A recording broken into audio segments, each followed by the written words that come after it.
मराठी मातृभाषा चॅनलवर आपले स्वागत. आज आपण मराठी बालभारती इयत्ता 5वी या पाठ्यपुस्तकातील 21 नंबरला जी कविता आहे, प्रश्न विचारा पुन्हा पुन्हा, या कवितेचे स्पष्टीकरण पाहणार आहोत. सर्वप्रथम आपण कविता वाचून घेऊयात. एका म्हणा वाचा, प्रश्न विचारा पुन्हा पुन्हा, असेच का आणि तसेच का. शिकणे कधी संपत नाही, होऊ द्या लाख चुका. कुत्र्याची शेपूट वाकडी का, पेंग्विनची मान तोकडी का, क्रिकेटची बॅट लाकडी का, सापाची चाल वेडी वाकडी का. प्रश्न विचारा. वटवाघळ रात्री फिरतात का, मासे पाण्यात तरतात का, पतंग दिव्यावर मरतात का, काजवे चमचम करतात का. प्रश्न विचारा पुन्हा पुन्हा. खोकल्याची उबळ येते का, सर्दीत नाक गळते का, मेंदूला वास कळतो का, आठवणीने उचकी लागते का. प्रश्न विचारा पुन्हा पुन्हा. रंगीत तारे असतात का, दिवसा तारे दिसतात का, जीवसृष्टी आणखीन कोठे असेल का, माणसासारखा माणूस दिसेल का. प्रश्न विचारा पुन्हा पुन्हा. तर या कवितेचे लेखन केलेले आहे सुकन्या अगाशे यांनी. चुका झाल्या तरी चालतील, पण सतत प्रश्न विचारा. प्रश्नांच्या उत्तरातून ज्ञान मिळेल व आपली प्रगती होईल, अशा प्रकारचा संदेश या कवितेतून दिला गेलेला आहे. कवितेचा भावार्थ पाहूयात.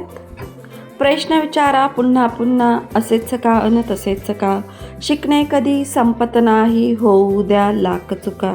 तर इथे कवयित्री म्हणत आहे की तुम्ही प्रश्न विचारायचे कधीच थांबवू नका. पुन्हा पुन्हा सारखे सारखे प्रश्न विचारत राहा आणि शिकणे कधीच संपत नाही. त्यामुळे कितीही चुका झाल्या तरी प्रश्न विचारत राहा. पुढच्या ओळी पाहूयात.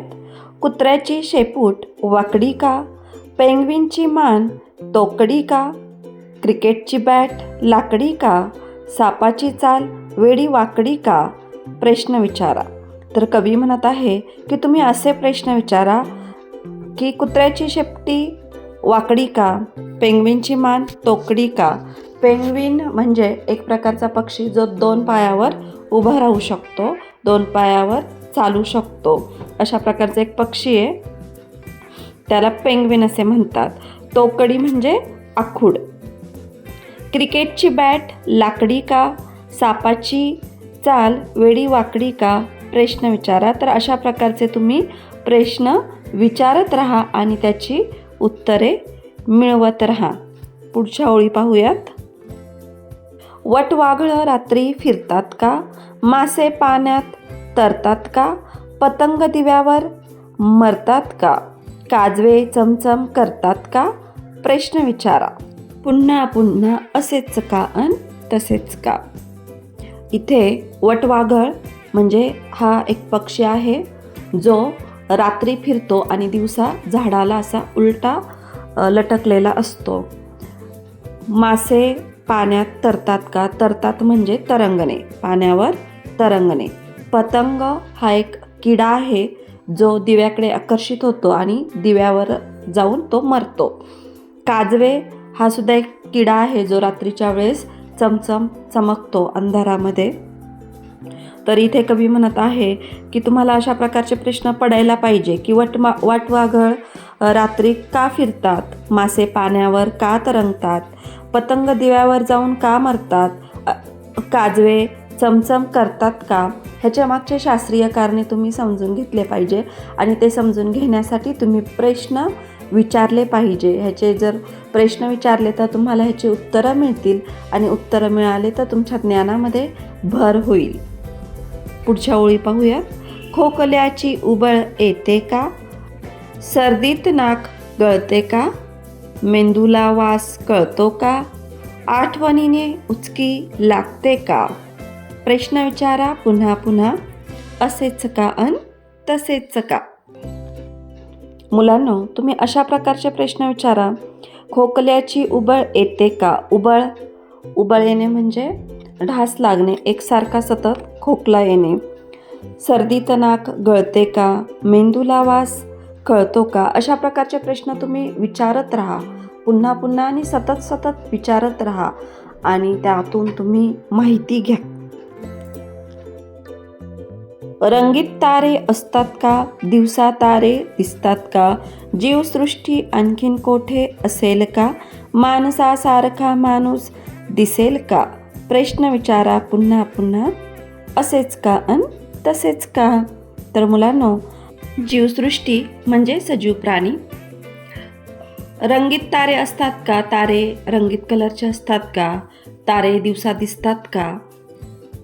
जीवसृष्टी आणखीन कोठे असेल का? जशी आपली पृथ्वी आहे, पृथ्वीवर जशी जीवसृष्टी आहे अशा प्रकारची जीवसृष्टी, सजीवसृष्टी दुसरीकडे कुठे असेल का? किंवा माणसासारखा माणूस असेल का? अशा प्रकारचे प्रश्न तुम्ही विचारायला हवेत असे कवीला वाटते. अशा प्रकारचे प्रश्न विचारून तुम्ही नवनवीन माहिती मिळवली पाहिजे. ह्या प्रश्नांची उत्तरे तुम्हाला मिळाल्यानंतर तुमच्या ज्ञानामध्ये भर होईल. या प्रश्नांच्या उत्तरातून तुम्हाला खूप नवीन नवीन गोष्टी शिकायला मिळतील. म्हणून कवी या कवितेत सांगत आहे की तुम्ही पुन्हा पुन्हा प्रश्न विचारा, सतत सतत प्रश्न विचारा. हे असेच का अन ते तसेच का? कितीही चुका होऊ द्या, लाख चुका होऊ द्या, पण तुम्ही प्रश्न विचारत राहा आणि तुम्ही प्रश्न विचारावेत म्हणून कवी या कवितेतून मुलांना प्रोत्साहित करत आहेत. मुलांनो, तुम्हाला ही कविता नक्कीच समजली असेल. अशाच प्रकारचे नवनवीन शैक्षणिक व्हिडिओ पाहण्यासाठी आपल्या मराठी मातृभाषा या यूट्यूब चॅनलला अवश्य सबस्क्राईब करा. थँक्यू.